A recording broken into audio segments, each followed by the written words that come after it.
Hello and welcome back to Beefin for Beefin's sake. It has been a second or more, but yes, so I am doing my first podcast on this channel. I'm excited because I've been meaning to do the reviews, but I didn't want to do those long animations and everything, so I decided to just keep it simple. I'm probably going to do another review about this show, but I just wanted to come quickly on here and just share my thoughts about Diarra from Detroit. Yes, I really enjoyed this show. I think it just brought a certain atmosphere that was just so satisfying, because I loved how Diarra was so adamant about helping someone that, technically she just met, and the way there was so many twists and turns. Now, full warning, there will be spoilers in this podcast, in this review for Diarra from Detroit, but yeah, so basically the premise is about Diarra trying to find this guy that she, hooked up with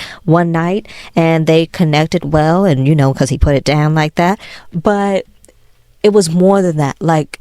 He went missing, and she knew, her spirit knew, by the spirit.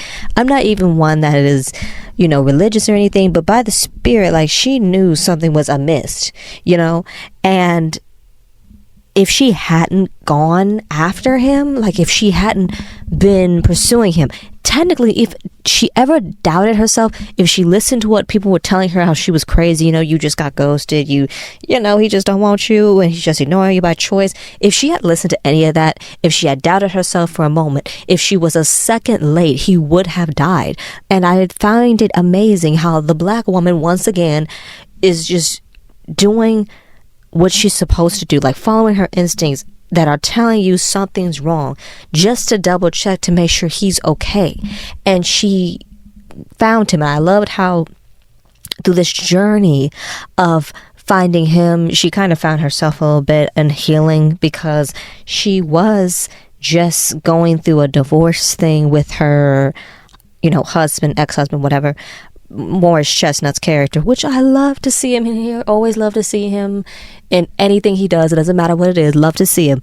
But I loved how throughout that journey that she was going through with him, she still was focused on herself. She still was self-reflecting, seeing, what was wrong. Did she do something wrong in the marriage? But then she realized, no. And it turns out that Morris Chestnut's character, because I can't even lie and say I remember his name, but he was actually withholding information. I'm not going to release that spoiler, but he was withholding information. So she was right that he was not being truthful, that he was selfish, and in a way he took time away from her. He took, he wasted her time, to me, because if you're lying about something and you're making it seem as if, oh yeah, we can do this in the future together, and it turns out that's not even something that's possible, and you just deceived, it's so wrong. It's just very wrong to me. Not that I, judge, but it's just so wrong when people are dishonest. And throughout it all, Diarra, she was still, to me, she was tame. She wasn't doing too much. She wasn't so over the top angry like her ex-husband or husband, whatever, her estranged spouse was trying to make it seem, because it insinuated that they were separated and they were going through a divorce, but he kept trying to insinuate that she was crazy or unstable in her mind, but she was actually coherent. Diarra, nothing was wrong with Diarra. Everyone was trying to say she was crazy, but through it all, she kept her sanity. Do you understand what I'm saying?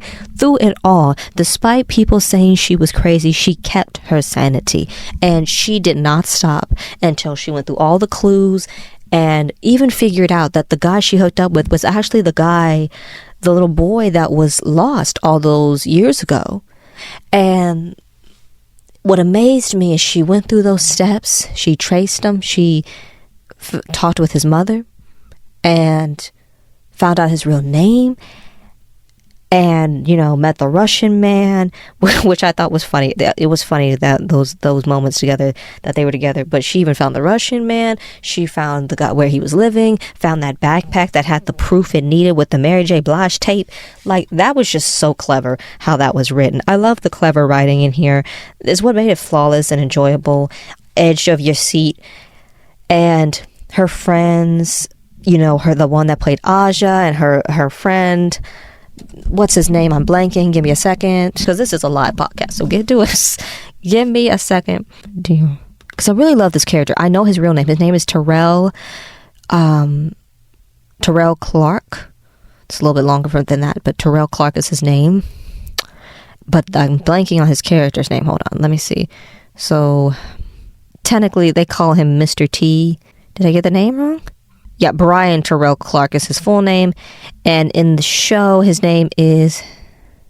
They're trying to say Mr. T. And I'm like, is it really Mr. T? But yeah, so we'll call him Mr. T. So it was amazing how her friend was always there to have her back. I loved how he, out of everybody, he didn't really ask questions. He rolled with it. He had her back. She said, I need to investigate something with homegirl here at this warehouse. The fact that she went to this warehouse to meet with some unknown person, that was amazing. She, like she was doing it to try to save this dude for real. And the whole time, she could have been gone. Like, there was even a moment that I thought was just so real, you know, when she said she was imagining talking to him, and he literally said, asked me the question, and she said, are you even alive? So she had to encourage herself and press forward and say, yes, I'm doing what I know is right. And even if it turns out he's fine and he really just doesn't want her, she wanted to at least, confirm that. And I think if more people did this and just didn't automatically assume somebody was, ghosting or just left, because you hear those stories sometimes, how people are like, oh yeah, they went for a big gulp at 7-Eleven and didn't return. But that's not always as simple as that, because you're just assuming that, that person left and never looked back.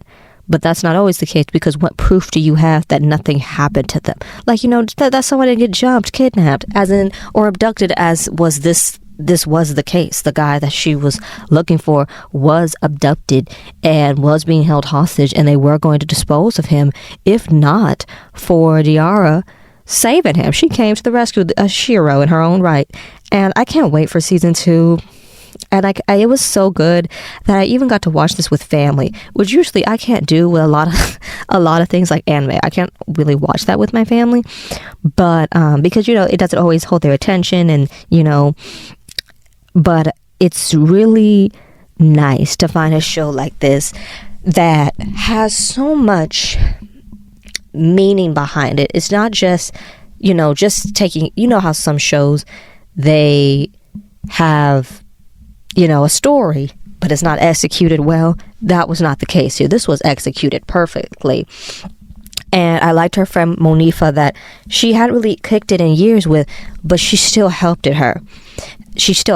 And I applaud the sisterhood with that. I applaud how she had her back, how she trusted what she said. And originally, Monifa, she had some ulterior motives, because of the reward money for finding the Chris guy that went missing, but she still helped her, even when it seemed like they would get the money. She still helped her friend, and I applaud that. There was just so much, like when I tell you, this was not just comedy, this was not just drama, not just suspense, even action, where like when she was even visiting the one Italian man that was like, a big boss. I think his name was Zervas or whatever.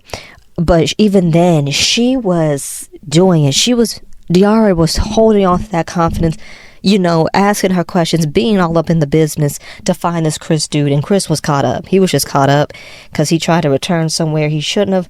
But it was exciting. It was very well put out. I don't think I can convey that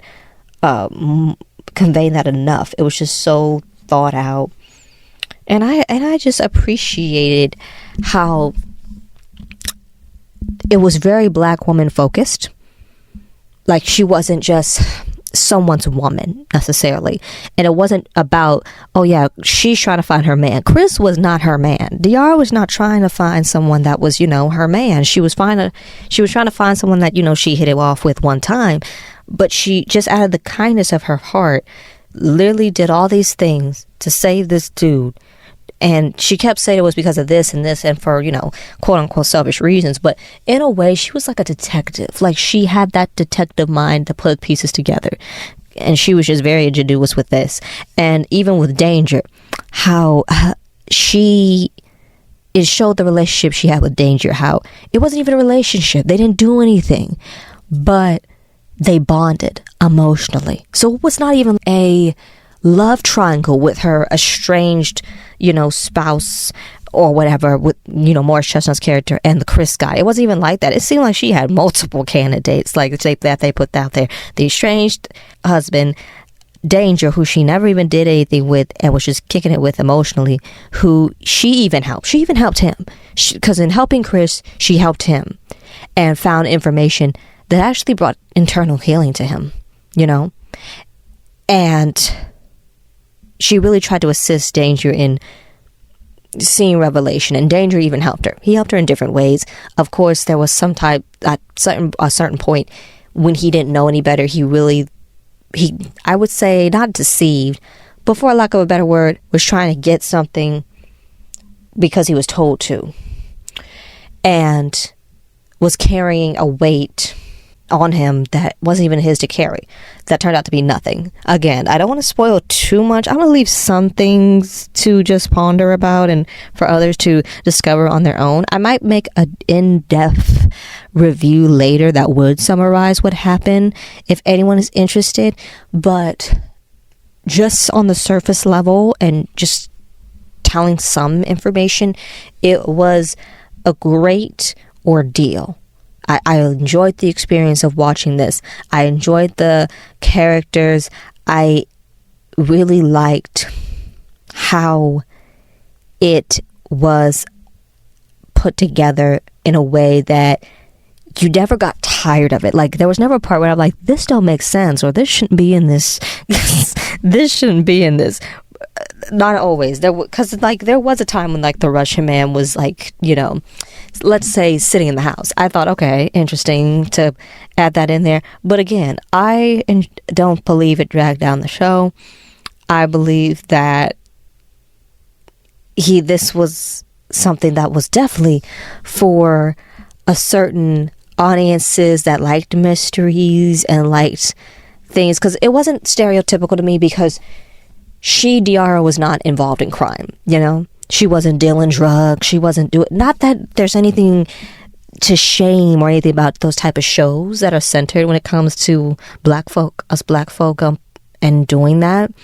But I liked how, in this case, Diarra wasn't involved in crime. She wasn't selling nothing. She wasn't pimping nothing. She was just trying to help a brother out that got caught up in that, because he didn't even do anything himself. Chris did not do anything. He did no illegal actions, really.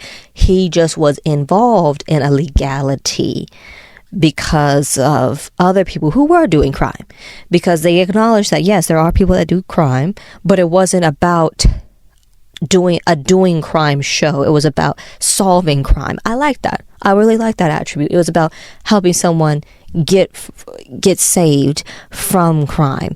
To it was very heroic. It was a heroic thing that she did, that Diarra did, and I was very pleased with this. I never saw Diarra kill Patrick in anything before this. Of course, I briefly watched her stand up a long time ago. I couldn't tell you the name, but she did make me laugh. So when I saw her and this being advertised, I'm like, oh yeah, I definitely want to see it. I'm curious about this. And it went past my expectations. I was shocked by how much I enjoyed it, and I'm looking forward to season 2. And I definitely recommend. Yeah, it's a 10 out of 10. 10 out of 10 stars.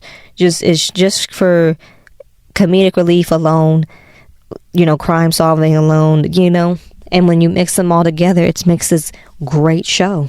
So yeah, I look forward to more seasons. I would like a good 3, 4, 5, 6 3, 4, at least 4 seasons. This show deserves at least 4, so I would love to campaign for that. But yeah, so stay tuned for more. I might make more podcasts in the future. I might not, because it's likely I will, because sometimes I just want to come on here, say what I have to say without doing any animations, showing any clips or nothing really. But yeah, and in the meantime, stay tuned.